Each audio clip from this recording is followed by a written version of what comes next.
국회 패스트트랙 폭력 사건이 경찰에서 검찰로 넘겨집니다. 검찰이 직접 수사하겠다고 사건을 넘겨라 송치 지휘를 한 겁니다.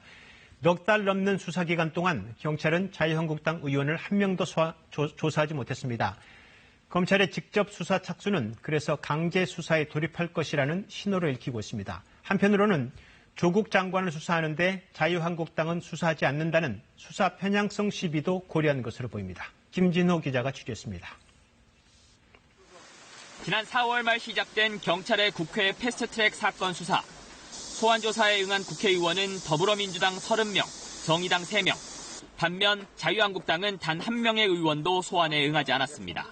제1야당의 당대표나 원내대표가 법을 안 지키는 것이 어떤 결과를 가져오는지 스스로 돌이켜봐야 된다고.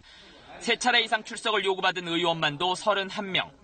경찰 수사가 답보를 보이는 가운데 검찰이 내일부터 해당 사건을 모두 넘겨받습니다. 경찰 관계자는 피고발인 출석 여부와 상관없이 빠른 송치를 요구받았다면서 검찰이 송치하라고 하면 응하지 않을 법적 이유가 없다고 밝혔습니다. 검찰이 경찰에 송치 지휘를 내린 시점은 지난달 27일입니다. 검찰이 조국 법무부 장관 주변에 대한 전격적인 1차 압수수색을 벌인 날과 일치합니다. 검찰이 조 장관 수사를 둘러싼 정치적 편향성 시비를 벗어나고자 패스트트랙 사건 송치를 지휘했다는 분석이 나오는 이유입니다. 이 때문에 체포영장과 같은 강제 수사에 착수할 가능성도 조심스럽게 점쳐집니다. 서울 남부지검 관계자는 출석 불응자에 대한 출석 요구 가능성은 있다면서 내년 4월 총선 일정 탓에 검찰 수사에도 시간이 필요했다고 밝혔습니다.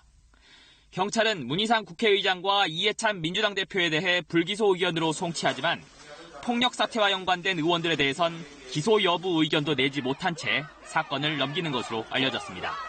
KBS 뉴스 김진호입니다.